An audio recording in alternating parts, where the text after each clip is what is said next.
Okay, hello everyone. Welcome back. So all of the projects are being recommended to do one operator hour for Manila for their projects, and so they could get the feedback from the operators, and they could see some areas of enhancements and some pain points of what um, like on day-to-day operations from people using the Manila or using the other projects. So a bunch of other projects have been doing this, and I mean there are some different formats, and the format I would like to use for us is to first take the opportunity to present to you some data regarding the 2022 user survey, and also have a quick survey on the operator hour. Either Pat, if you are an operator or if you have a cloud or deployment and you would like to share your thoughts and share a few things here, this is the Etherpad we will be using for our operator hour.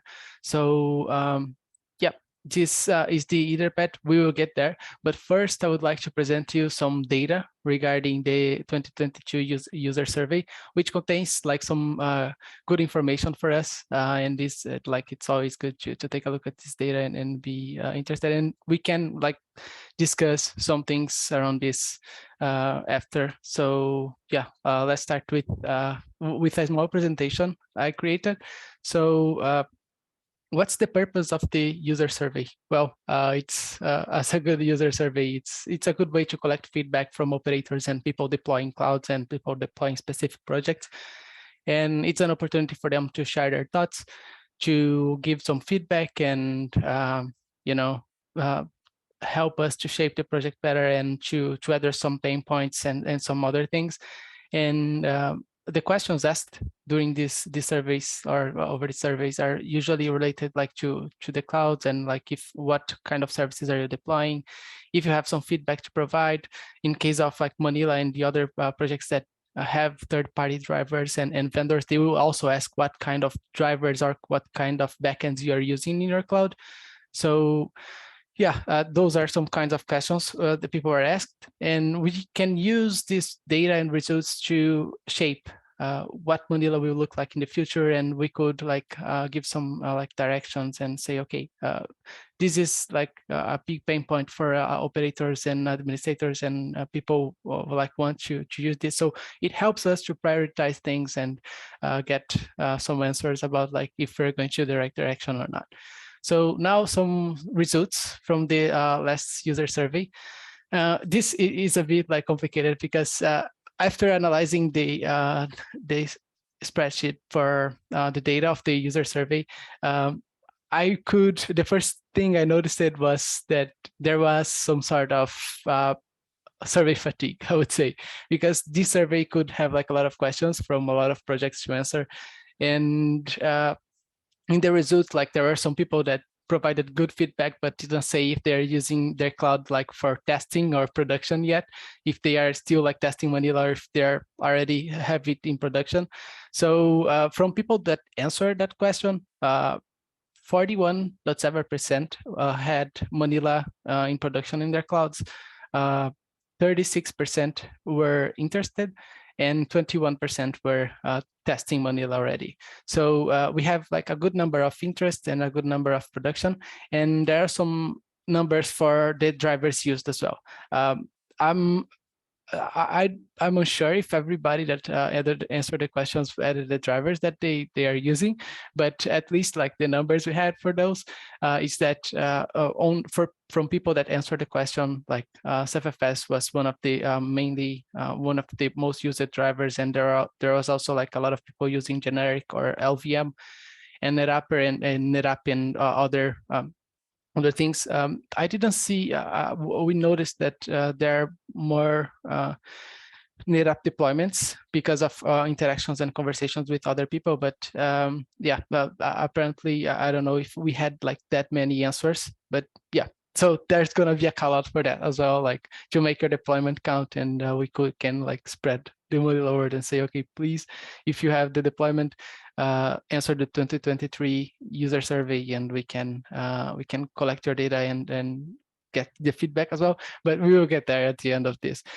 So some notable takeaways for this. First one, the thing that most people mentioned, at least 21 of the responses had requests for active high availability in the share manager. We know there are people using that, but we never actually like tested and claimed full support for it.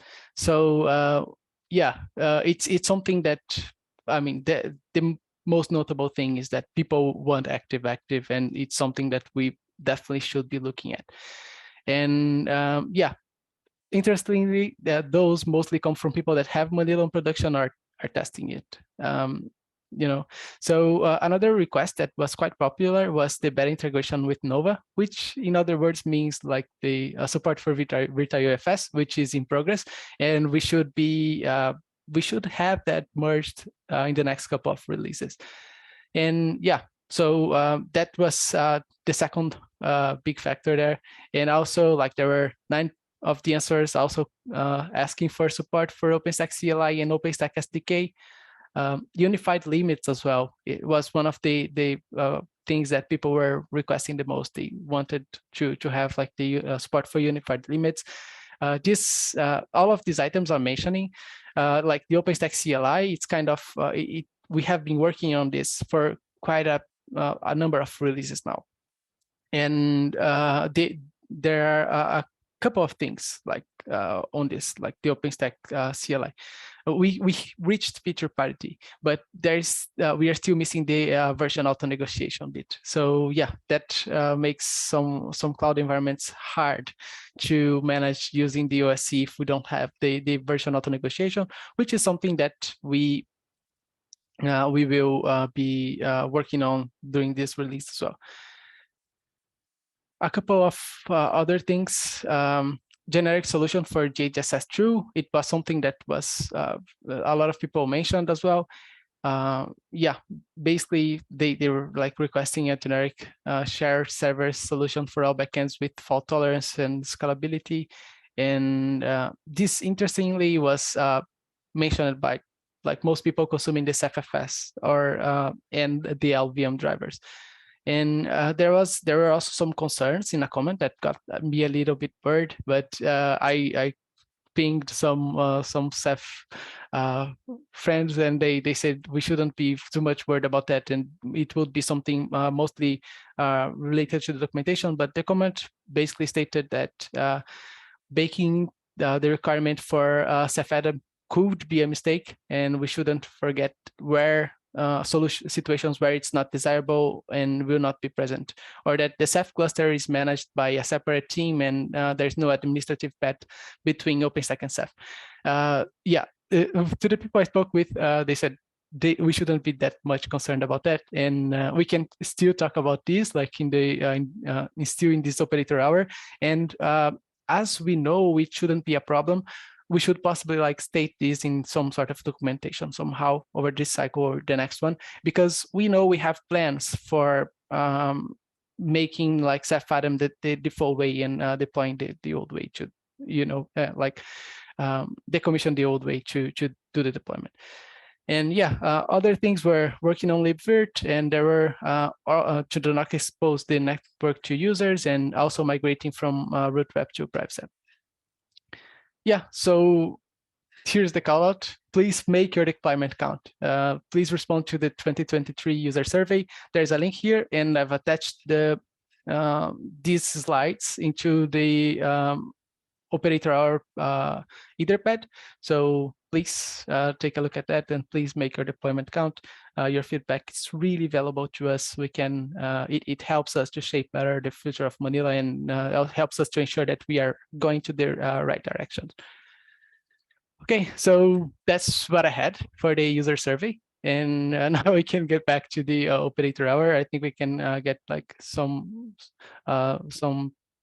minutes to answer this. Oh, I see a question on the chat. Curious why people are looking for Manila Share active. Oh, sorry. Go ahead, Julio. Hey, Carlos. Sorry. Yes, I wrote that one. I'm not sure if it's obvious from the chat, but I guess we don't have that answer in the survey. Right? We don't know why people will be answering Manila Share active first. Yeah. Those were like mostly some general requests for Manila Share Active. It was like some mentions to that. So we know some And reasons for that. Sorry, go ahead. no, I was just maybe I don't know if we have time to discuss it now or if it's better not to. If it's too much of an OT, but I wasn't sure what benefits are coming with that. I think it brings some simplification in the deployment aspects. Right, it's easier to maintain a service that you can just deploy in more than one node and then have natively failover. I get that part, but is it the only benefit, or is there more that I don't see as a side effect of having it active? Yeah, I think that would be one of the biggest things about active, and there could be more as well. We have some people like we know I'm putting like Maurice on the spot, but Maurice told us sometimes that he's already using or already tried active with Manila Share. So yeah. So maybe he can share a bit more about his use case and how it helped him or what he was willing to achieve with that. Well, the use case is quite simple. We want the service to be as non-disruptive as possible, and that also counts for the API. So every yes. API call should go through and not end up in error because the service gets redeployed or restarted. So we are running our services on Kubernetes. So yeah, we want to make use of Kubernetes and be able to just delete the pod that runs Manila Share. Or Be allowed scale to up have a second one, or yeah, to scale it up. So all that would be easy, but the service needs to support it. Okay, thanks. Yeah, so it's mostly the deployment aspects that are the benefits that are coming with that.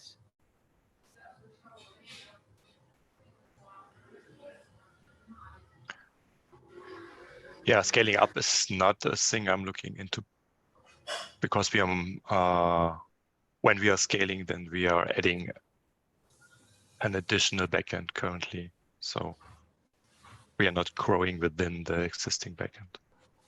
So we are spawning up a new Manila Share service for the new. For the new backend. I see. Sorry, I didn't get that.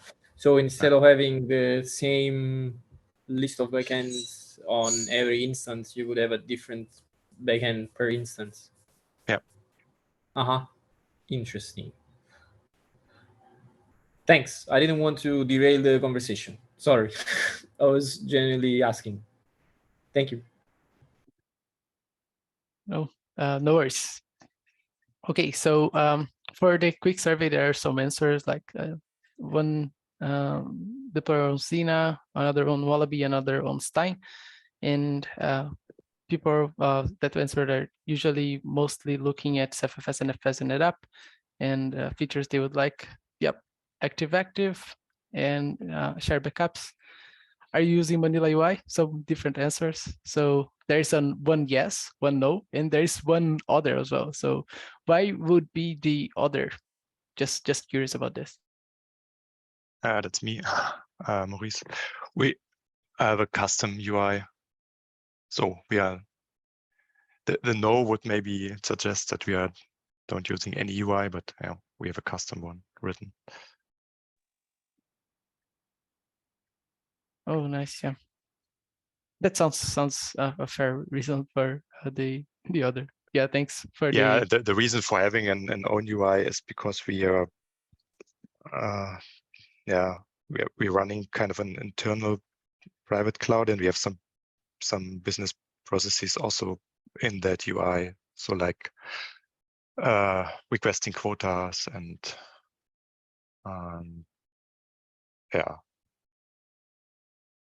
billing stuff and so on.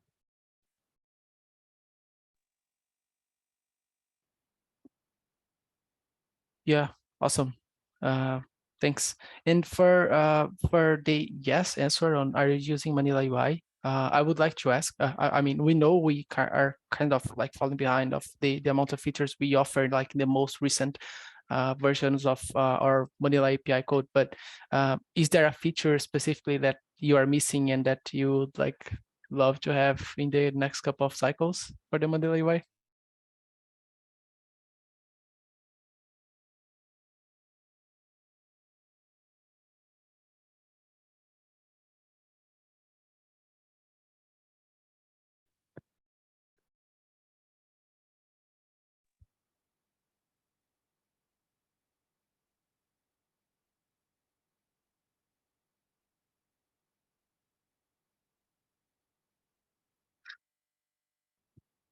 Okay, I'm thinking that silence, but yeah, we can talk about that in the future as well.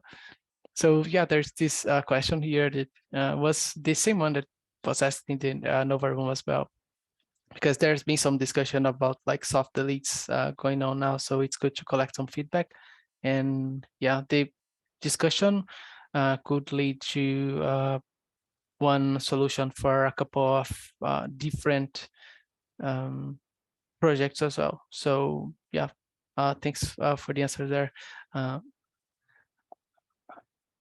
Cool. Yeah. And concerns for upgrading to most recently released are some reasons, and yeah, there are some Jose mentioned some timing constraints we need to upgrade or other services that are a bit behind. Yeah, that's another pain point. Yep. Okay, so on now that's the part I would like to take like the most time to discuss and to bring it like to open for like to talk about open topics and future challenges, but also the current pain points. I think I would like to start with the current pain points to be fair. I mean, this could take like a bit more of time, and that's where we could have talk a bit more about some solutions and some possible things to do to address those pain points. So yeah, I see Maurice's mentioned to all kind of out of sync problems between the Manila database and the backend. So Maurice, would you want to talk more about that? Yes, I brought this up here because I think that maybe, or I want to hear if others have the same problems. And the reason why we did not report this as a bug is mainly because we have developed a solution that for ourselves, so we don't feel the pain anymore because we have a service that's running next to Manila and that is fixing the things that it sees that are getting out of sync. So like for the orphans, we have a service that directly connects to the Manila database and directly connects to the backend and then compares and corrects stuff or creates an alert and lets an operator correct it. And when you say objects, what are these we're talking about? Are these shares or shares? For example, shares. Yeah. So it can happen that you that a user triggered a share delete and that the share is gone from the database, but it's still present in the backend. And what could happen too is the other way around, so that it's present still in Manila but gone from the backend. Yeah, for other reasons. But yeah. Can you share which is the kind of version and the driver that you are using?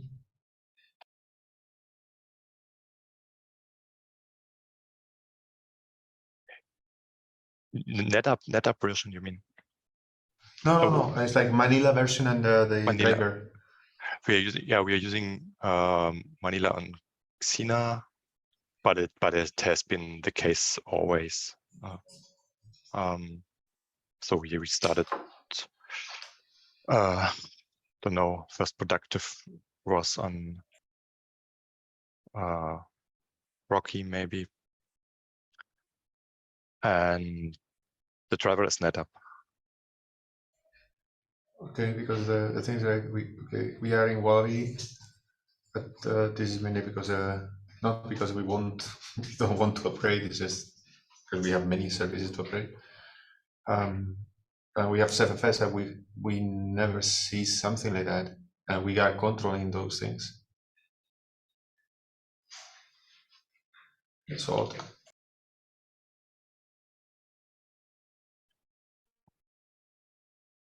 Yeah, this does sound like one of those things. I think recently, Maurice, you reported a bug that this happened with snapshots.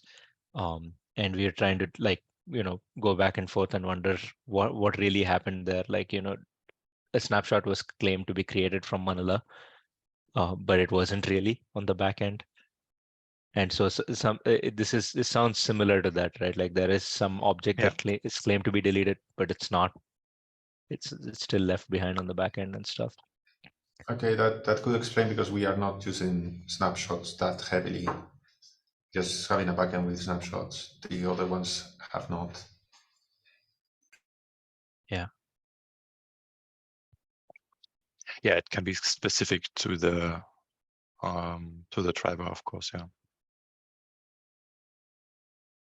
could be related to the way that the API of the backend responds. In some cases, yes. I think, I mean, if you're using NetApp, I mean, we've noted in the past that the API tells us that an action is completed, and that's what the driver relies on. But the NetApp system is actually processing something for a much longer time, right? And it could be like a deferred deletion or something like that, and maybe you're noticing that that deferred deletion never goes through, for instance. NetApp has solved this kind of issue in the latest version, because in the latest version, we're gonna use the REST API. In the REST API, when we request like a post to create an object like a snapshot, or to you request like a delete a share using an endpoint, it's normally we respond with accepted, not with done, and returns a job ID. So you should start pulling this job ID to check if the actual operation has finished successfully. So for the newest version of the API, I think this kind of issue that got mentioned about, okay, you trigger the API, and the API responds, okay, I did, but some of the operation takes some time, and it can fail during this, and we don't know with SAPI, with the oldest API. But with the newest, I think we can solve this kind of issue. I think so.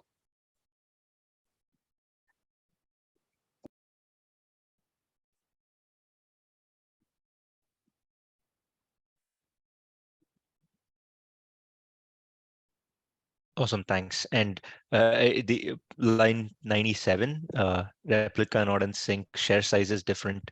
Could that be because of the same kind of workflow, you think? I think that could be because of the same, yeah. Okay. The replica node and sync thing could also, I mean, one other aspect could be that, Manila asks frequently, but not as frequently. And the backend really owns that information. And today we really don't have a way to push that information back from the backend directly into Manila, right? Like you would have to call some API perhaps or something. So maybe that is one reason why, the in sync and out of sync things are happening. And I guess we're engaged on one of those bugs that you're hitting. Let's continue the conversation there, I guess.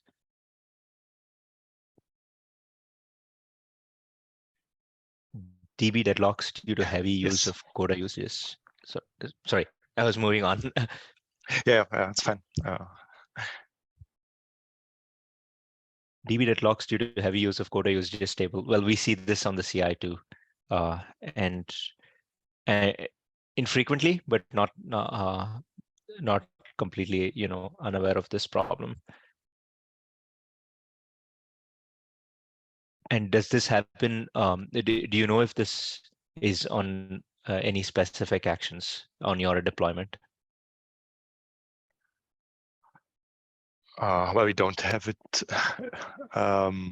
in a reproducible way, or we don't have it analyzed enough to open a bug report. But yeah, it's a thing we are currently looking at, and that's why I wanted to bring it up here to see if others are seeing something similar or have an idea about it.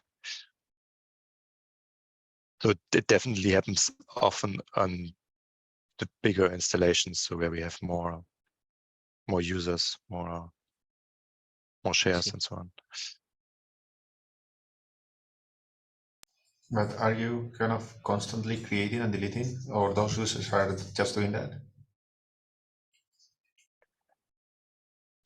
Sometimes, yeah. So we ourselves have continuous tests running, but there are users that are behaving similarly. Yeah. They have also tests that are creating and deleting stuff all the time. Okay, no, because the thing is like on our side, the biggest clients are mainly apart from our probing that we do, or our testing that we do from time to time, but it's not that heavy. Then there's the Kubernetes clusters that for them is like super easy to create via CSI, via vanilla CSI, creating shares. This is like a kind of you do in batches. So then they are pretty happy, but we haven't seen these quota users, but probably or most likely we have less load than what you have there.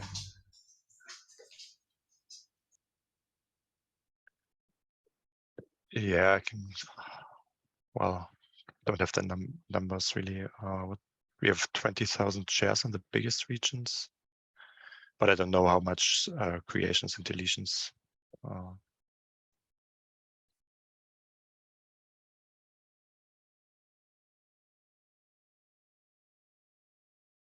On my side, I have like 5,000 shares, and kind of the peaks are 500 operations, 600 operations for creating and deleting shares, but it's like not in the same orders of magnitude. Hmm.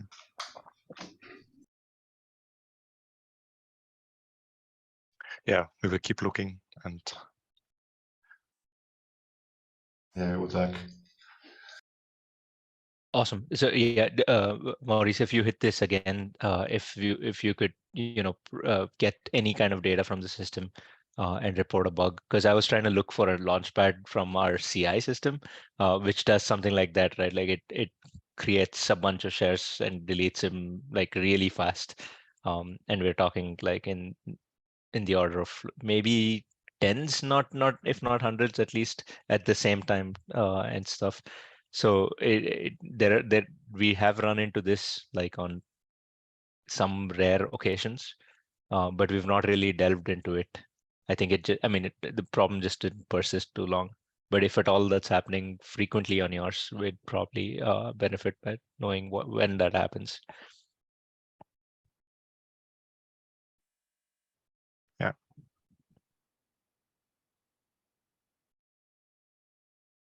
Awesome. Thank you.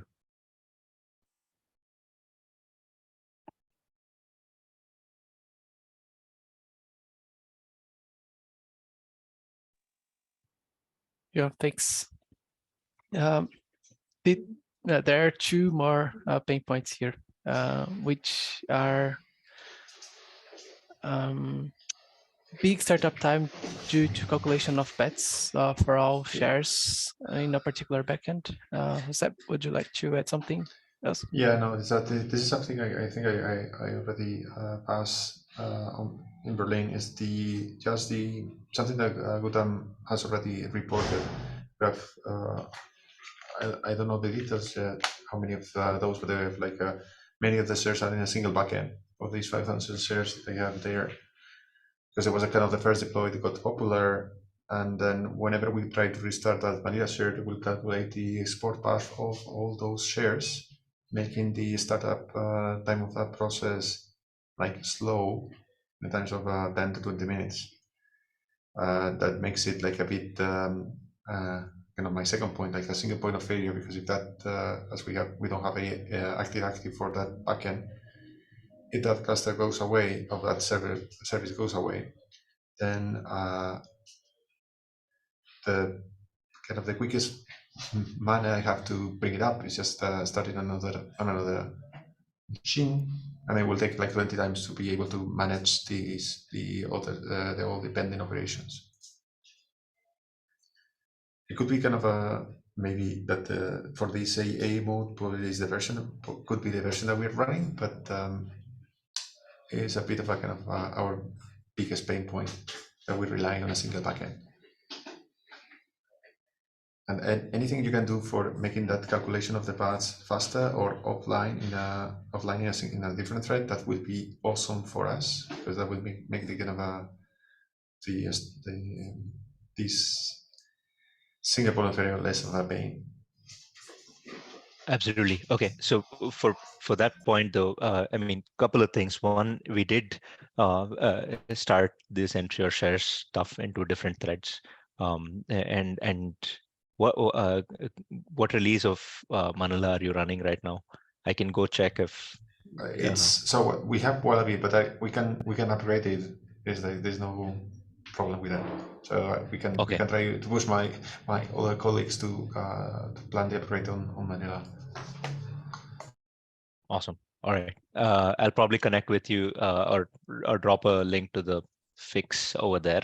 The fix was relatively simple. It's exactly what you said, right? Make sure that the ensure share stuff runs on a different thread and does not block the driver startup. That's what we did. And although I feel like what the improvements we're currently doing to this FFS driver will be of more interest to you, which is this sort of ensuring really doesn't need to happen each time that the driver starts up, and you're probably doing, I mean, you should be able to restart any amount of times, any number of times in a given day, right? Like it shouldn't really break your service badly and should not take this much time to recover. And so we want to try to make it on demand, which is kind of what which is two birds in one stone with this FNFS migration stuff that we're thinking about as well. Yeah, that would be great. That would be great. Is the startup time an issue even with your environment, Maurice? Well, we have seen this before, and also before this was fixed. What we did, we split up. So in our fork, I split up Manila share into two services. So one that's serving as Manila share, and one that's doing this ensure stuff that would happen on each restart. And I'm so the one service is not doing the ensure when I restart. So I'm not blocked on the operations, and the other one is running all the time. So not just if it restarts.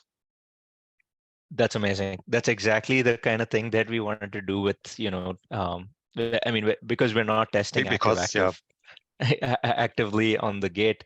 It's a sort of thing that I was just talking to Julio, in a different chat. But one of the use cases is that if you are running multiple share services and they're doing the exact same thing, we wanted to be able to say just one copy of those runs that operation and does not block the other one from taking requests.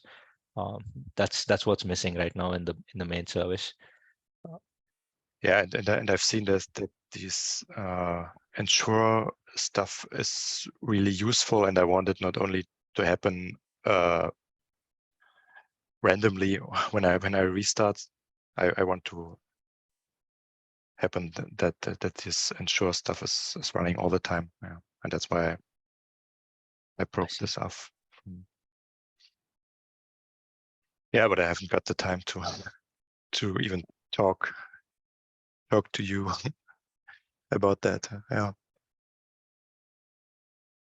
Yep, but this is great pointers. If there's any way that I can look at what it is that you're doing, pretty helpful.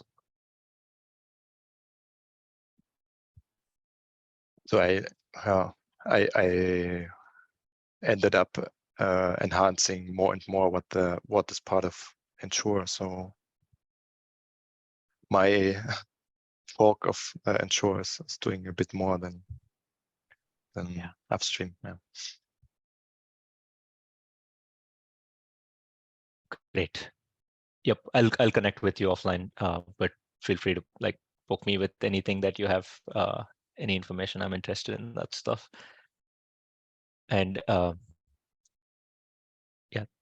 that's I feel like that merged prior to the Wallaby release, but if you're still seeing that problem, I feel like enhancing the Ceph driver is the only solution in the short term. And probably we should explore what I mean. But if you're running active passive, then dividing the workload into multiple services isn't going to help over there.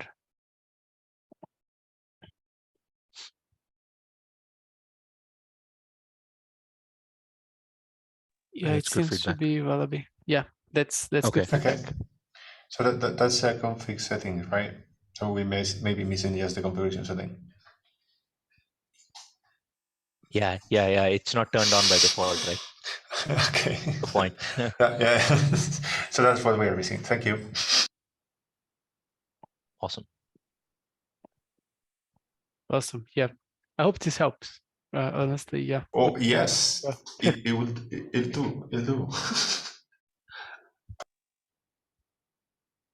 Awesome. Yeah, so we kind of covered as well like the single point of failure of Manila Share 2 when we were talking about the big startup time. You mentioned like one of the like this is those two could be combined and one could add to the other. But is there something else you would like to add to the AA thing? Yeah, no, it's like just the way that the driver is handling this as the first client that is connected. So the client connecting to the backend on CFFS is just kicking out the other clients. This is just to ensure that they are not fighting with each other, right? If we have multiple, if we have active, full active. Yeah, and I think it came in as a bug fix. And Ramana, do you remember the context there as to why we only allow one service user to interact from Manila? No, not off the top of my head. It's been many years, so yeah, it's been there since the beginning of the driver, right? So Yeah. I'll have to. Yeah, need to look at. Could be something like a concurrency, just to avoid that there's like they are doing two operations on the same share at the same time, because you may get kind of that thing. Yeah, I mean, you could be right, but this is multi-threaded inherently, so you could, I mean, we could be invoking the driver to do multiple things at the same time, maybe not on the same share, but in the same file system, creating multiple shares, creating snapshots, etc. Like there are multiple control plane operations that are possibly happening at the same time, all the time, even with a single process. But the way to work around what you're doing, Jose, would be to actually have a different Manila service user for the other copy that you're running. So everything is the same in the backend section, including the name, everything, except the CFFS auth ID is different. Yeah. And then there's not going to be kind of an issue if operation. I mean, because operations cannot be done on the same share, because they can, for example, what they ended up doing in Cinder I'm here using that as an example, was like basically having a distributed locking to avoid multiple operations, because they were not sure. I mean, I think it's like they were trying to prevent that both backends did the same operation or kind of conflicted operations in the same volume. But if you have already that distributed locking, or that locking somehow, then it's not an issue anymore. You're right, and I'm not sure we have much of that happening in this FFS driver right now. But this was one more thing we can follow up on. I mean, like Ramana said, I mean, there is distributed context in this team as far as this FFS driver goes. We need to probably pull that stuff together. Yeah, that's fine. That's fine. It's like just kind of because we are happily running like many other components in a kind of in active mode, many other services, and this is not just that if it happens in the middle of the night that no one is around, kind of, or no one realized that until the next morning. It's like we have a very kind of unhappy users at the end. Right.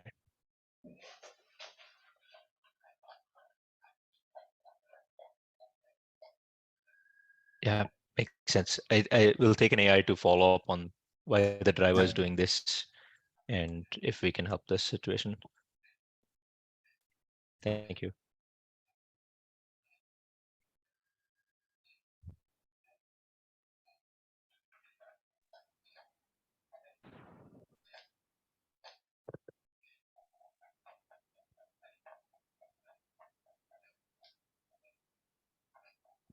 Awesome. Thanks for the feedback on this and sharing the pain points. Yeah, it's good to know what are the current bottlenecks in the clouds, and like, I mean, some of those things we already knew that they could be issues, but yeah, it's good to share that, and I hope some information here like helps at least with the insure shares thingy. It will possibly like speed up a little bit, and it's also nice to know, great to know the Modis solution for this, like the two different services. It's nice, really great. Thanks for sharing this. Maybe when we're talking about the single points of failure from active mode, there comes another thing into my mind. You just briefly mentioned that you then need to run some kind of locking, and you need an coordination backend to do that locking. And yeah, that's then the next pain point or the next single point of failure. You need to make sure that this coordination backend is also not a single one, but that you can have multiple running of that too. So we started using memcached for that, but we only had one instance of that, and then we had the problems when we were restarting memcached that the locking wasn't working. So we use Zookeeper, cluster of Zookeeper nodes distributed on 3 different areas of our setup, and we basically share it among the different kind of environments.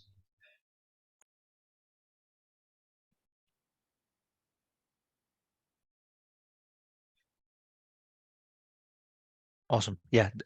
Thanks for that feedback. I had to ask, like, what is it that you're using for? So you're using two plus Zookeeper and CERN and memcached in SAP. Good to know. I think the upstream Cinder community is testing with HCD on most of their jobs, and we don't really have. Yep. Sorry. Go ahead. No, LCD would work too, but like we have these Zookeeper clusters in Zawal for other purposes. So then we keep that reusing it. Yeah.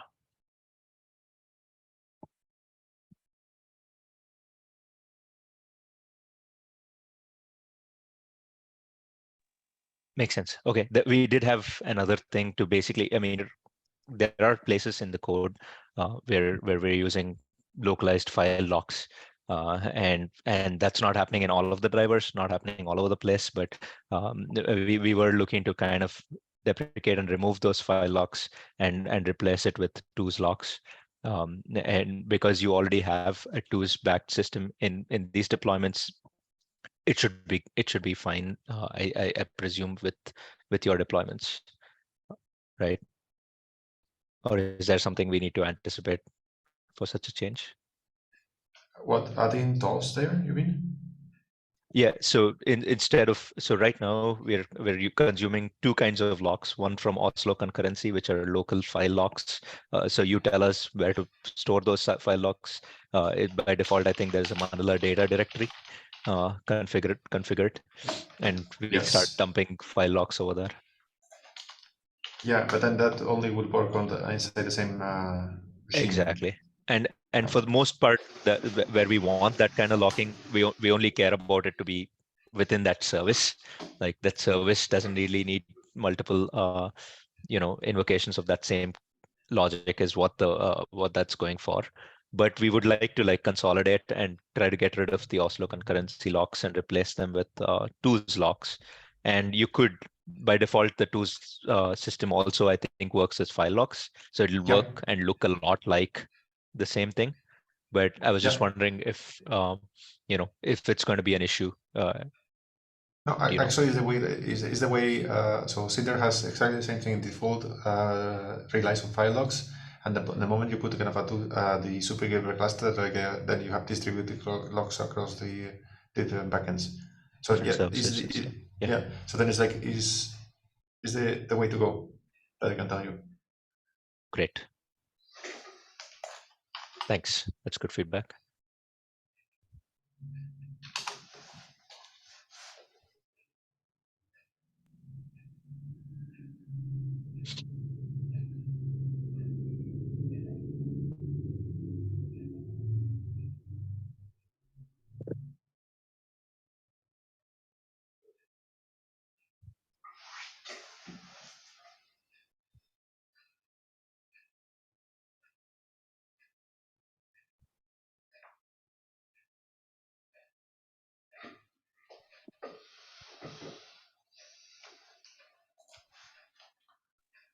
All right. Carlos, did we want to talk about the future challenges as well? Or?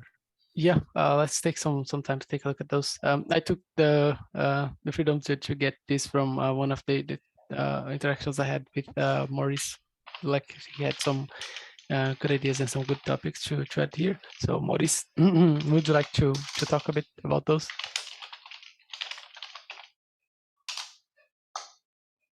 Yeah, I just thought this is maybe a good place to to talk with others about the things that we are working on or we are looking for. And the way it usually we want all the features now and fast, and so often we implement them internally and later bring them to the community. And yeah, so that's the place that you now hear from them early, and we will anyhow chase those challenges. But would be good to know if others are running in that direction too, so that we can sync.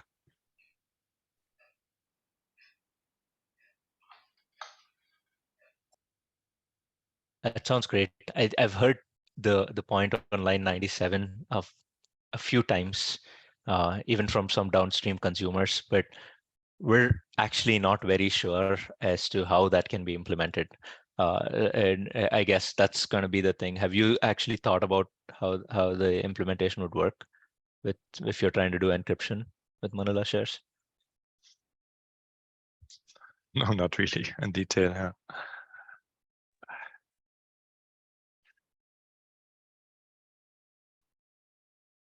It's hard to decide who should be interacting with whom. So should this be something that the driver is doing, talking to Barbican, or should backend do it? And yeah, or should the backend of Manila talk to the backend of Barbican, and so it's difficult to make the right architecture decisions there.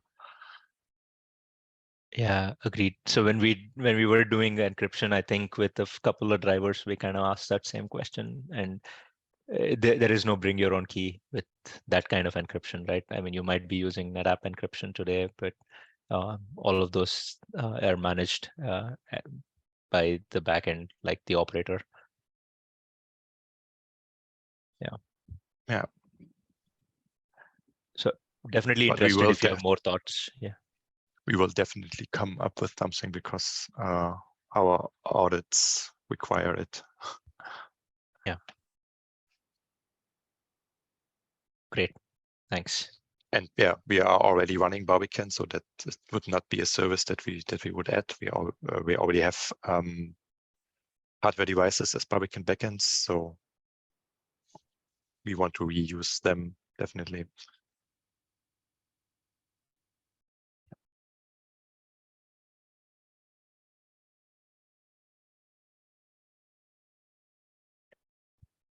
And yeah, and that what we also want to avoid is introducing a separate service where we would have to reinvent everything. I agree. Yep. I consider our interest peaked because we do have downstream consumers that ask this question, and we kind of have deferred the thing because it's not a hard requirement for them. But if it's turning out to be a hard requirement for you, we might be able to share some notes and match requirements. See how we can design this.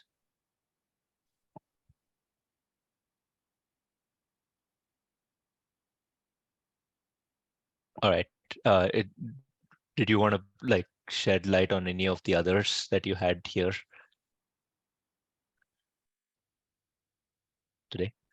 Yes. So another challenge that we have is the interaction between two Manila installations, possibly to build something like replication from one Manila to another. Because what we do when we have another site, it's a separate OpenStack installation. So we have a separate keystone, and we don't have a connection between the keystone in region A and in region B. But customers want to replicate data they have on their shares.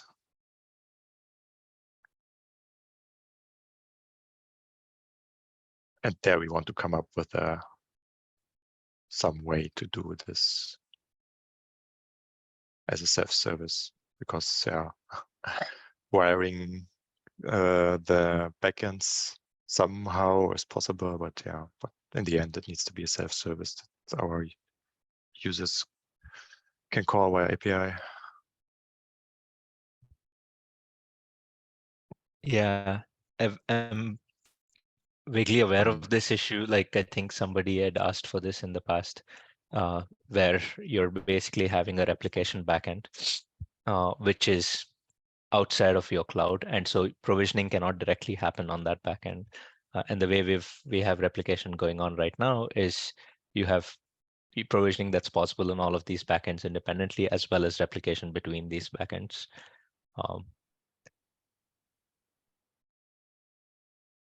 So, but when the data moves out to the other cloud, is it also being replicated back to this cloud, or is it a one-time operation of sorts? I think it's kind of a DR scenario, so it's active passive, so it will always stay on both sides.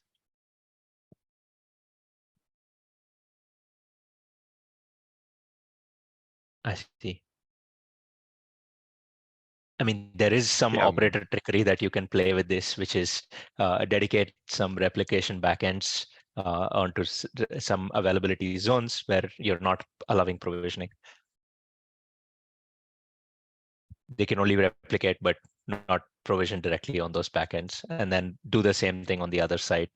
Represent these backends on the other side such that they show up in different availability zones, but they're not going to directly allow provisioning onto that OAZ. Yeah, and then maybe make use of Manila Manage. If you want to like flip it, right, or something like that. Yeah.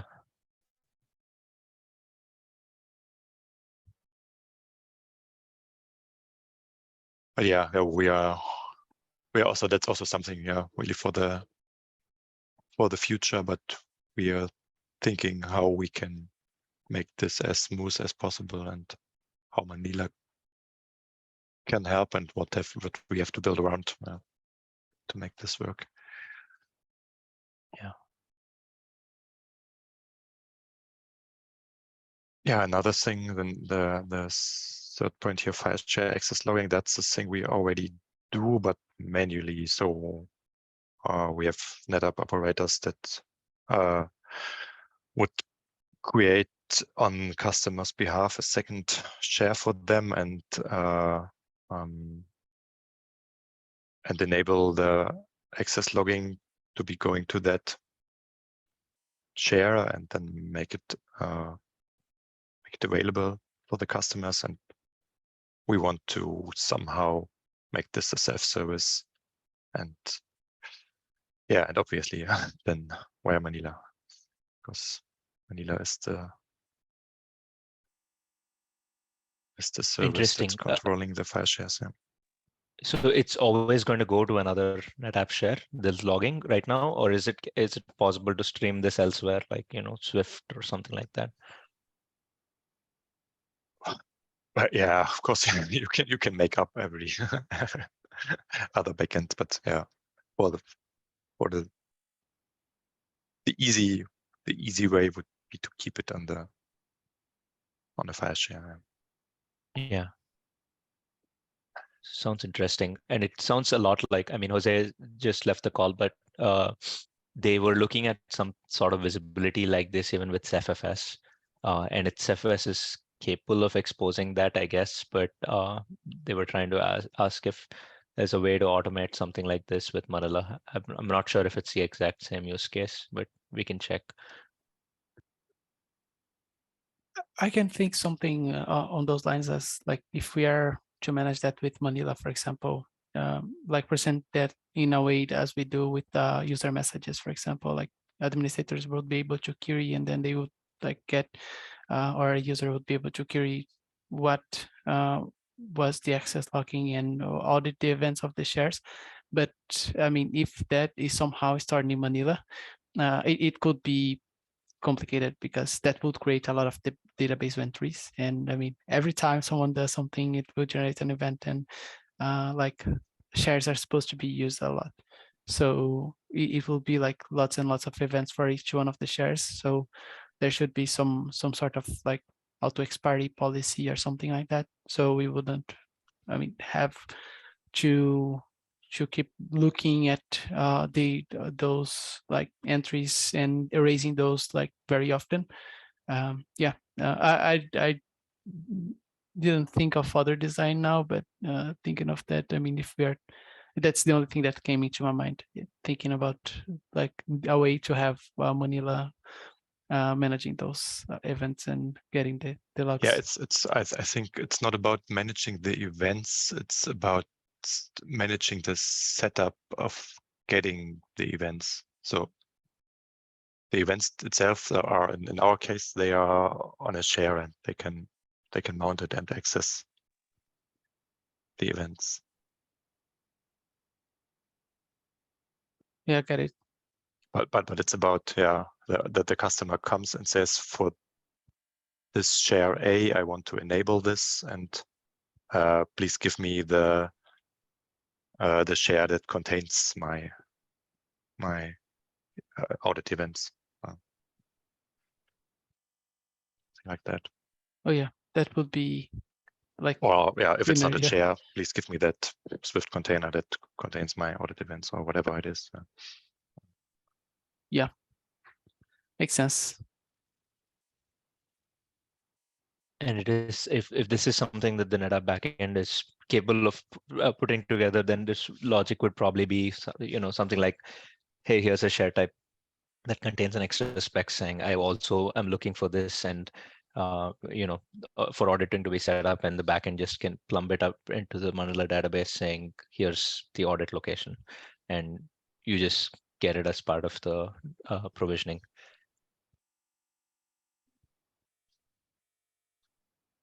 Yeah, something like that. Yeah.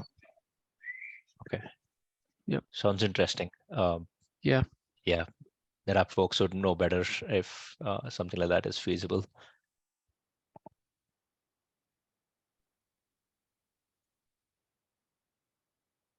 Cool. All right. So we are, I think, 1 or 2 minutes over time, but yeah, we can make some time in this schedule today. But yeah, there's one other thing here. I don't know if you'd like to shed some light on this, or yep. Yeah. As I said before, when we are scaling, we are adding another backend. We are adding another Manila share. And what we have seen is that in the bigger regions where we had a lot of backends, scheduling times are getting down. And yeah, the question is more like how to tackle this. So should we think of a stop when to add no backends and define another availability zone instead, or can we somehow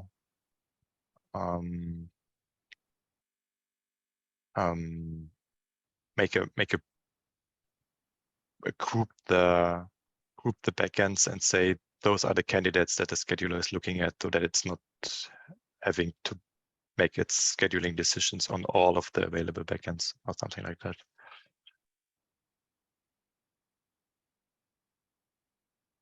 In this case, are your users requesting to be on a specific AZ? I mean, by virtue of selecting an AZ or by virtue of your share types? Yes, they are. Yeah. Okay. So it's not an AD should mean something. So if they have their virtual machine in the same availability zone, then of course it's faster. The access to the share is faster.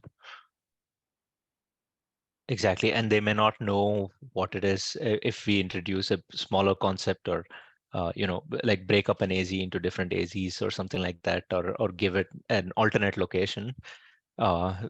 Users are used to seeing that on Nova as well, and wherever else whatever else that they're interacting with. Yes.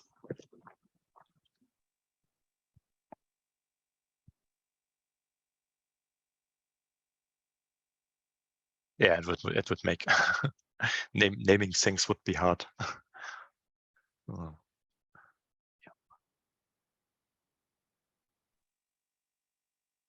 Yes, indeed.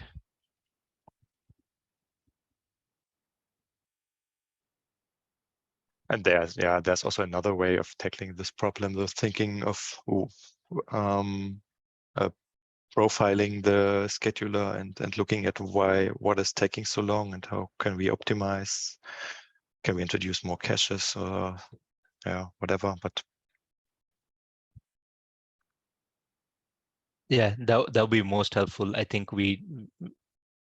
that's one thing that that upstream tests are so incapable of doing, right? Because we cannot simulate load the way we'd really want to actually imitate like a production backend that has a lot of provisioning requests and stuff like that.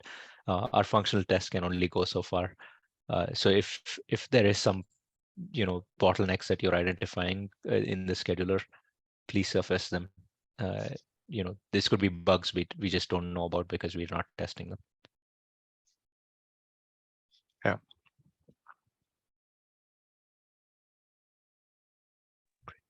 So this is, yeah, I added this also as a to ask around if anybody else has seen such problems.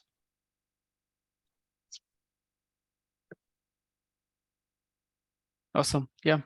Thanks for those. And thanks also for mentioning the pain points. It's good to get the feedback and to talk about those things.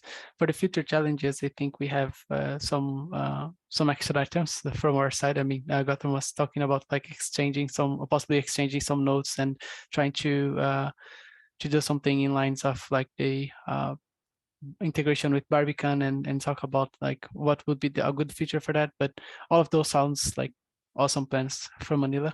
Yeah, if you would like more us to discuss more on those, please talk to us, and yeah, we will be happy to discuss those, even like in upstream Manila meetings and so on.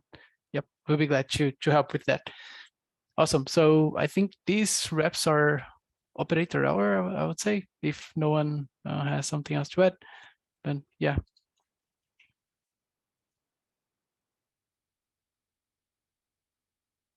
Yeah, thanks for your time. Oh, thank you. Awesome. So I'll stop recording.